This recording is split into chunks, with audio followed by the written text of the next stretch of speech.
I'm doing an oil wash over all the tiles for Gloomhaven and Frosthaven.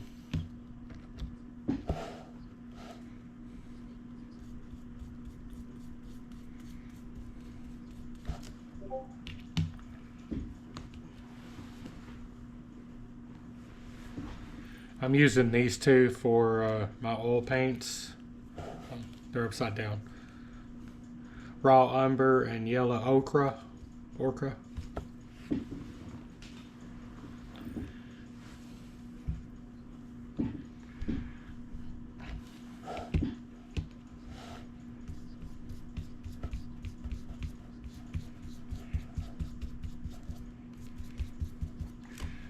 You wait 35 minutes to an hour, and you use like something like this to sponge off the excess.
All right, I'll come back in an hour and clean these off. 31. 1. Water mana, 0 out of 131.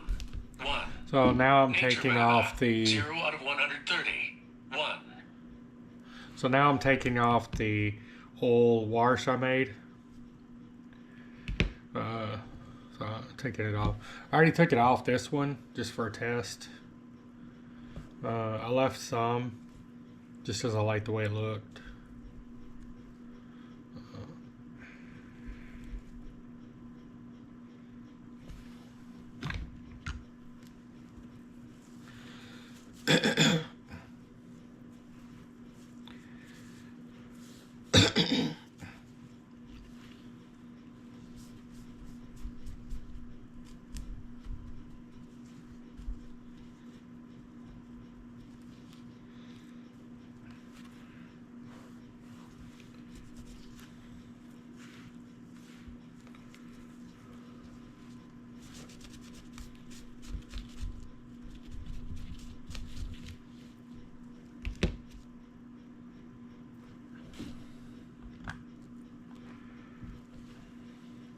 You can take off as little as you want or as much as you want.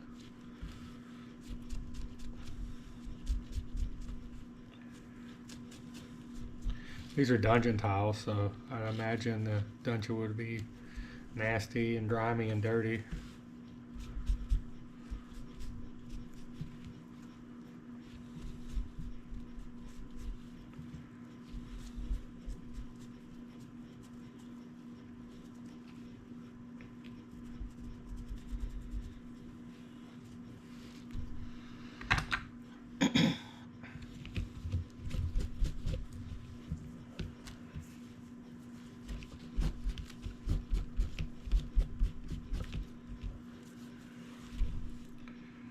Some of these are still wet.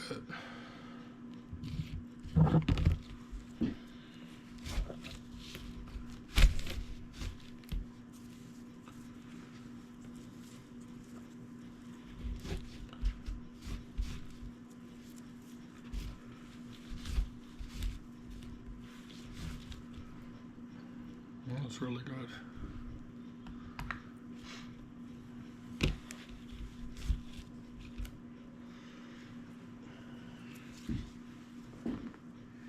These are old shop. These are not old. These are shop towels that I bought from Walmart. They come in like a paper towel roll, maybe that big. I bought them 2 years ago, and they're just microfiber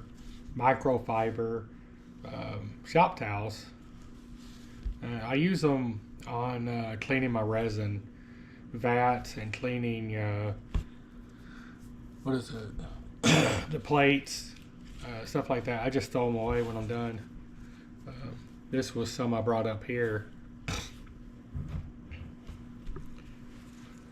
I don't reuse them or wash them after I've messed with the resin though.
Unconverted mana, 26,009.85. He could try to make a giant pit with his massive amount of unconverted mana, but the creation of it would probably take even longer than the beetle. The same went with trying to make anything else with his unconverted mana. He just wasn't fast enough with building dungeon rooms, or anything the size that would be effective. Besides, the dragon had wings and could fly, so a large pit wouldn't delay it long, or at all, which was more likely. He was essentially out of options, so he did the only thing he could think of: burn the wooden walls on top of the stone walls. He wasn't exactly sure what it would accomplish, but he was hoping that the sight of the flames would at least delay the dragon a little bit. He had 1 point of fire mana, and immediately used it to create a large flame inside the wooden structure to the north near the gate, which the massive beast was heading straight for. Fortunately, the wooden scraps and exposed dry wood caught fire quickly, spreading over 50 feet in each direction within a couple of minutes, and perfectly timed for when the Emerald Dragon arrived. The massive winged lizard paused in its approach. After a moment, it ponderously headed for a spot on the wall that hadn't caught fire yet. By the time it got there, however, the fire had spread far enough that the way in was now blocked by new flames. It would have been humorous to Fred if it hadn't been literally a life-and-death situation. The Emerald Dragon was at least 50 feet tall and twice as long. With a quick hop, it could have just jumped over the walls. Even better, it could have just flown over and been fine. Regardless of its reasons, by the time it had gone all the way around looking for a way in, the original spot where the fire had been burning had fallen and left a sizable gap that allowed the dragon to pass through without having to contend with flames. And the delay it caused was enough for Fred's new dungeon defender to finish materializing.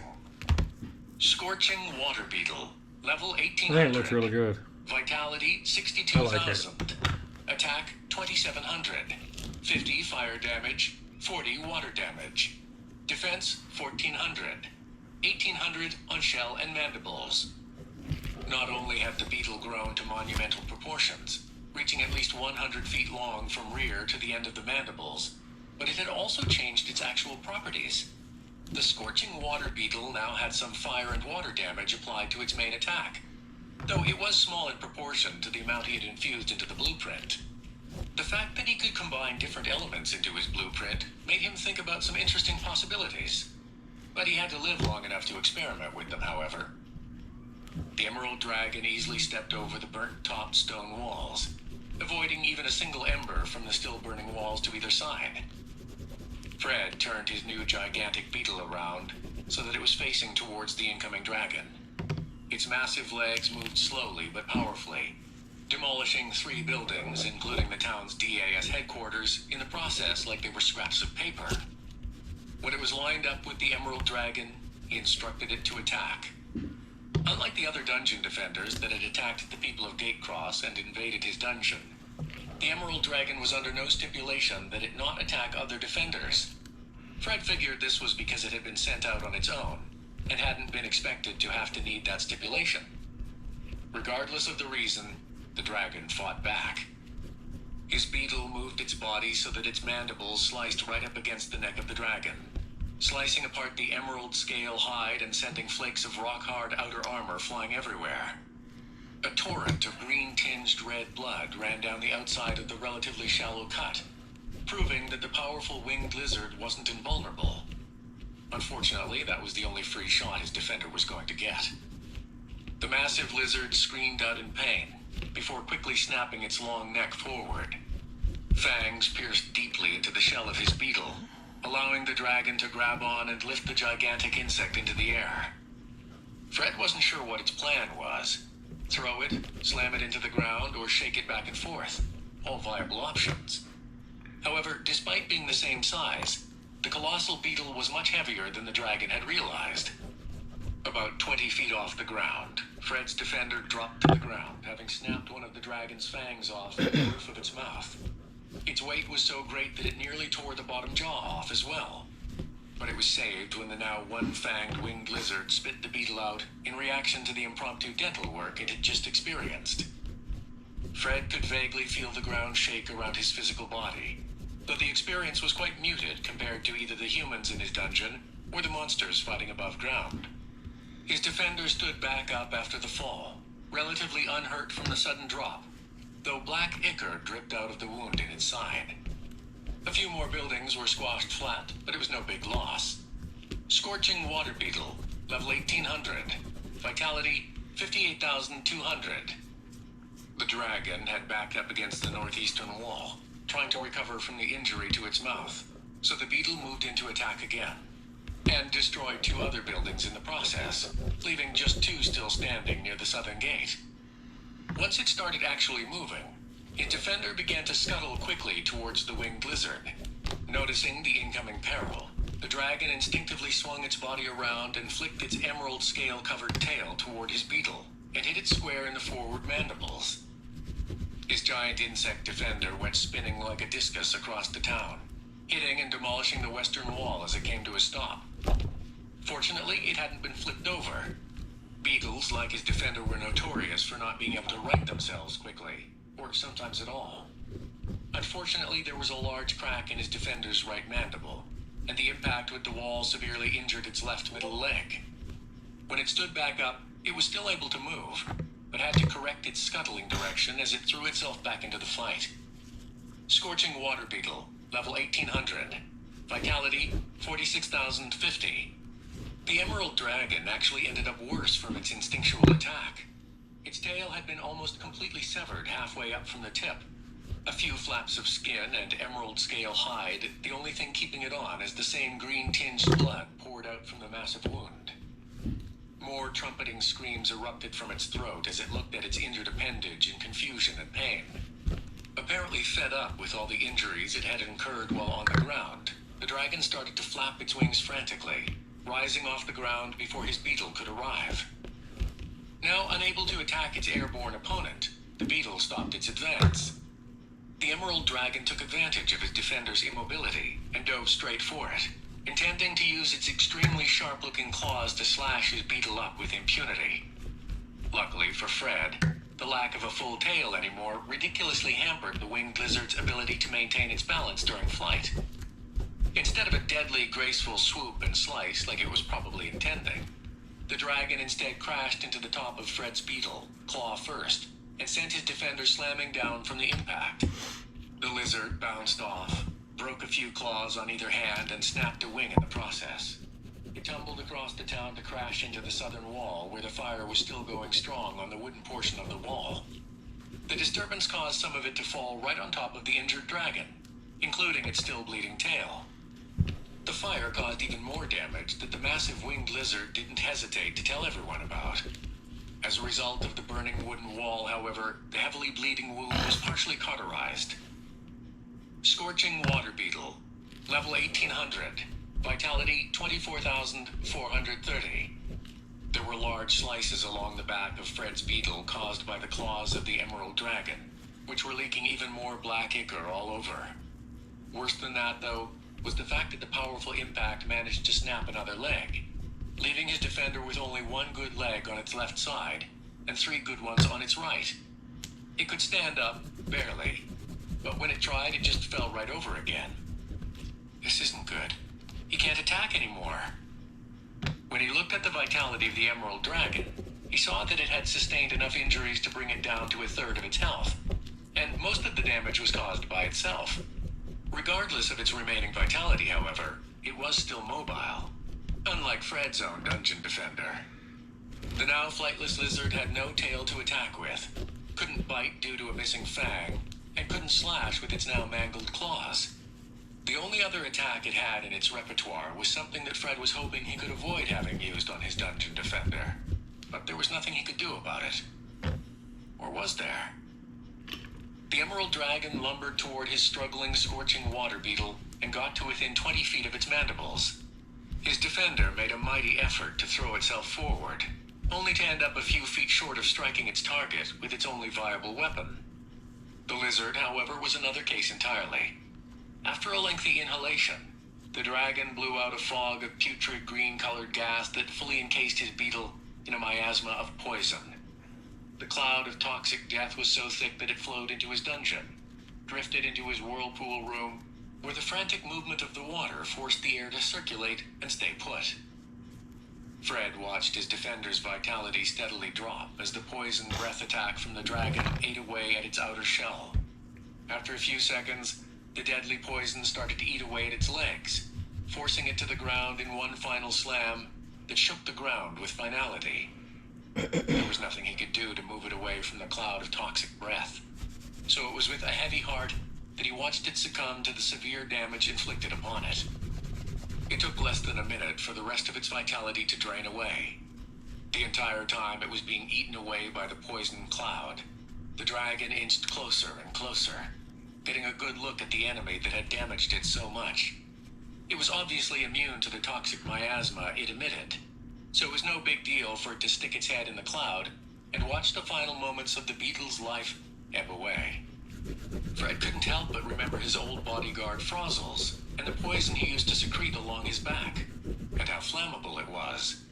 He wasn't confident that this poison had exactly the same properties, but he had nothing to lose by trying. He had regenerated a grand total of 1 fire mana during the entire battle. However, there were still some smoldering ruins of the outer wall that had fallen outside the stone barrier. He quickly extinguished the few flames that remained, and absorbed another 5 fire mana in the process. With the hefty quantity of flammable mana at his veritable fingertips now, he placed them right on top of the slowly melting remains of his gargantuan beetle, only feet away from the somehow pleased look on the face of the Emerald Dragon. And then he held his breath as he forced the fire mana to become a giant fireball. Chapter 32. The fallback room was a simple yet effective affair. The whole setup reminded Issa of an arena she had seen in the capital. A large circular open area was surrounded by tiered platforms reaching up to the top of the room. However, unlike the arena she had seen before, the open area was at the bottom of a deep pit, accessible on one end by the tunnel leading from the previous room they had just retreated from, and a winding staircase located behind a massive stone gate on the opposite side. Once that gate was closed, there was very little chance that they could escape themselves without jumping down the 60-foot drop to the bottom. Unless Fred was there to let them out, of course. From atop the tiered platforms, a short wall separated the bottom tier from the pit, safeguarding those above from accidentally slipping and falling to their deaths. Lined up along that bottom tier was almost every townsperson that had gained an ability to use Flame Strike, as well as every guild member that had any type of long-range attack abilities. By the time everyone had recovered from the massive shaking from above and rested a moment, the Treants and the Dryad Masters had managed to make it through the previous room and entered into the tunnel. It was only seconds after the first pair entered the room that the Treant began to grow. It shot up from 6 feet to topping over 25 feet, their original form that she had seen above ground. Fortunately, even with that height boost, they couldn't reach the defenders at the top of the pit, who quickly started raining down spells, abilities, and attacks on both the Treant and the Dryad. The massive walking tree managed to shield the Dryad from many of the attacks by throwing itself in harm's way, but it took massive damage as a result. Without its smaller, condensed form, the bark along its outside caught fire and started to burn. The flaming Treant beat at the stone gate, blocking the way up with its smoldering branches, while the Dryad manipulated the now larger roots along the bottom and attempted to reach the defenders up top. The roots couldn't quite reach the top of the 60-foot pit, luckily, though they did get close. In its death throes, the half-dead Treant managed to smack the stone gate with one of its branches so hard that everyone could hear a large crack as a fracture in the stone appeared. These will look like this. Fortunately, that was the end of that particular Treant, and the Dryad followed it in death right afterwards. Where is it? Easy enough, Issa thought. Yeah. Of course, the damage to the stone gate just had to be seen by the 6 other Treant Dryad pairs now filling the bottom of the pit. Almost as one, each of the walking trees expanded to their full height.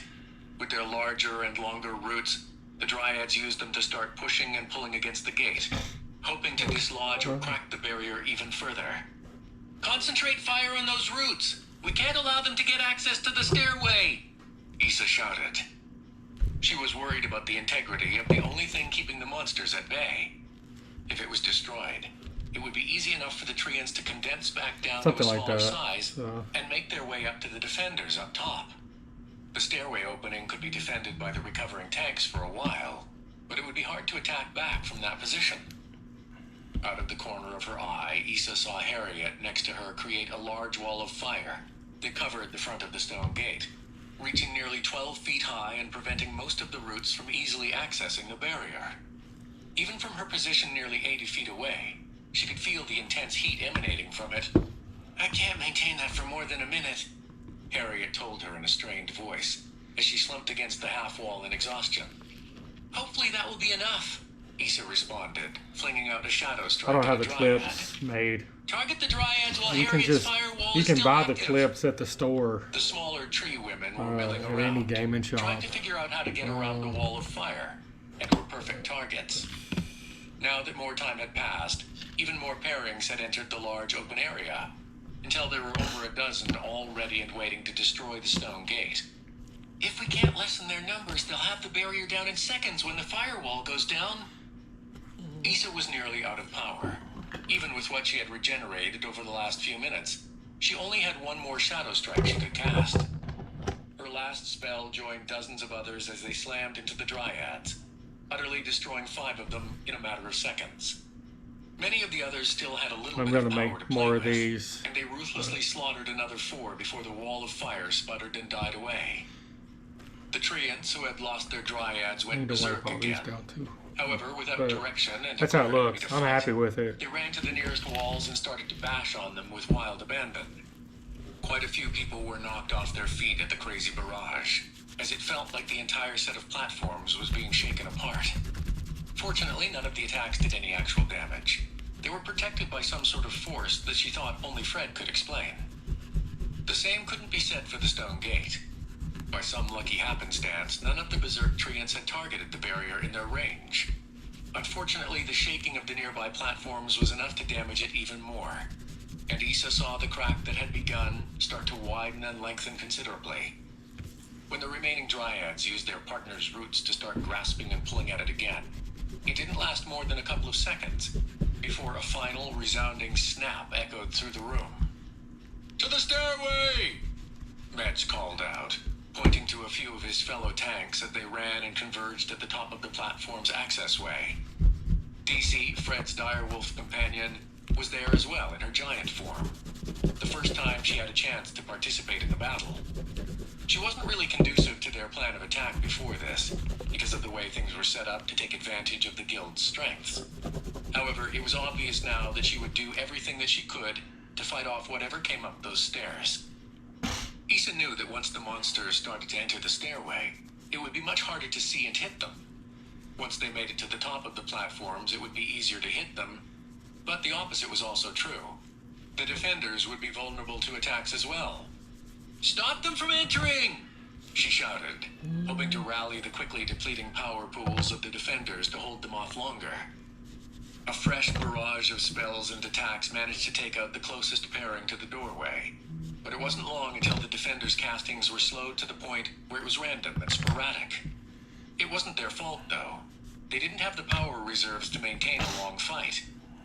For the townspeople of Gate Cross, being a researcher helped with their power regen, but for most of them it meant that they might gain enough back to cast another spell every minute, which was just not quite fast enough to prevent the first Treant from getting close enough to condense down and step into the entrance to the stairway.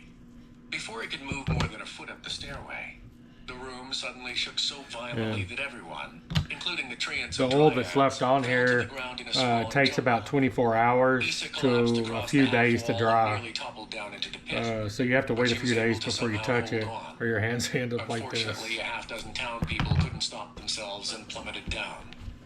From what she could see, they survived the impact, though they were severely hurt with at least a few broken bones. "If we can get them back up here, we can heal them. Everyone get down behind the wall!" A scream erupted from behind her. She belatedly realized it was Fred as she clung to the wall still, confusion and disorientation slowing her thoughts. However, when she saw a fiery glow coming from the tunnel leading out from the room, followed by the eruption of a fire blast so large and powerful it was nearly incomprehensible. Something clicked in her head, and she flung herself down behind the wall along with hundreds of others. A wave of roaring heat and light assaulted her senses, and the air in the room was so hot it felt like her lungs were going to melt as she breathed in a panicked state. Luckily for everyone atop the platforms who had ducked behind the wall, the intense fire blast only lasted for a couple of seconds before it faded, disappearing almost as fast as it arrived. Issa lay there for a few moments, draped across Harriet, who had collapsed to the floor as soon as Fred shouted for everyone to get down. When she figured the immediate danger had passed, she grabbed onto the top of the wall to help her up, and immediately pulled her hand back in startled pain. That wall is hot! Instead, she picked herself up without the aid of the wall and stood up cautiously. What she saw caused her mouth to open in pure shock. Everything below the lip of the wall had been burnt to a crisp. She could see the remains of the treants and dryads, all black and charred before they quickly started to melt away. The bodies of the townspeople had fallen just before the fire blast were almost melted away as well, with just the barest hints of flesh still remaining on their burnt and charred bones. Even the stone-made walls of the dungeon itself, which had withstood the berserk bashing from the treants before without harm, were looking a little worse for wear. Black streaks leading into the room covered almost every inch of the walls, ceiling, and floors. Not only that, but in a few places the stone almost appeared to have That melted oil wash slightly. looks really good. Looking around at the rest of the I really upper liked it. platforms, I think I she did a saw good that job. everyone else along the bottom tier had survived whatever had happened. Though there were I like a few how it that gets in all the obviously needed healing crevices. from the burns they had sustained from the intense heat. "Healers, let's get everyone patched up!" she yelled out, coughing a little at her scorched throat. "I guess everyone probably needs a little healing, including me." Issa could wait on her own healing, however. She wanted to find out what the heck that was all about, and what had cost the lives of 6 more townspeople. She saw Fred at the top of the upper tier platform, his clothes almost completely burnt off and his skin blackened all over. He must have been almost completely exposed to the blast. Issa ran up the platforms, panicked and worried that he had died from the intense heat and flames. "Merida, I need your help!" she yelled out as best as she could, which started a coughing fit that barely subsided as she reached his side. Relief washed over her as she saw his chest rise and fall, even if it was doing it raggedly. Even as she watched, she could see the barest hints of his charred skin miraculously repairing itself. "Fred really isn't human, is he?" Merida arrived shortly after, with the left sleeve of her shirt completely burnt off. Whatever damage had been done to her actual arm had been healed, and the skin looked completely unblemished, which looked strange to see after seeing the still blackened edges of her clothing. "Oh my goodness, how is he still alive?" the healer asked, shock at seeing Fred's state written completely over her face. "He's a bit special. I'd say so. Anyone else should be dead from this, and... Wait, is he healing already? Did you have enough power to start the process?" Merida asked, confusion mixed with wonder now warring with each other in her expression. "No, like I said, he's a bit special." The healer just shook her head and got to work healing the burnt skin and charred lungs of the nearly dead Fred. After a few moments, most of the critical wounds had been healed, and Merida sat back and sighed. "That's all I can do at the moment.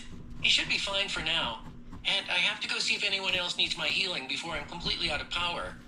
Once everyone else has been stabilized, I'll see if I can help finish the healing if I have anything left. Though, based upon his natural healing that I can still see at work, he may not have need of my services." Issa thanked her and looked down at Fred, seeing that there were still a few places on his body that were still pretty scorched. But at least his internal systems had been healed up.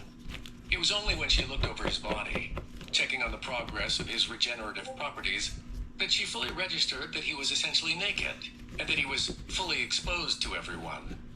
She felt heat that had nothing to do with the fire blast rising in her cheeks as Issa pulled out a spare blanket from her PIB, which she always kept in there in case of emergencies, and draped it over his still healing form. He hadn't woken up yet, but when he did, she didn't want her Fred walking around completely naked. As much as she wanted to stay by his side and speed up his healing when she regenerated a little power herself, she knew that she needed to see how the rest of the guild and townspeople were faring. Issa and maybe Metch were as close to a form of authority as it was going to get right now, and she needed to make sure her people were taken care of. Therefore, she got up and started walking to the various groups of guild members and townspeople who were looking shocked, confused, happy, sad, and a myriad of other emotions as they started to process what had just happened. She could sympathize with them. She felt exactly the same way. From personal experience, she knew Fred would heal on his own, and what Merida had done had only sped up the process. And based on how selfless Fred had been acting lately, she knew that he would want her and the other healer classes taking care of the others first. She just hoped that he had taken care of the Emerald Dragon problem. Because if not, then none of them were in any sort of shape to stop it. Part 5. Crime and Punishment. Chapter 33. Celestius knew they had still made good time, despite their slow start. But his impatience was wearing his outward calm a little thin. One thing after another had come up to delay when these the dry, I'm going to add some basing material to them. Only taken a few hours, gravel, something like that. Almost a full day. But if only two of they're almost done. members hadn't been out carousing the night before, I'll be back in a couple days after they're totally dry. Finally, though, they were on the the road oil leading to all the over my most skin. northern town in the kingdom.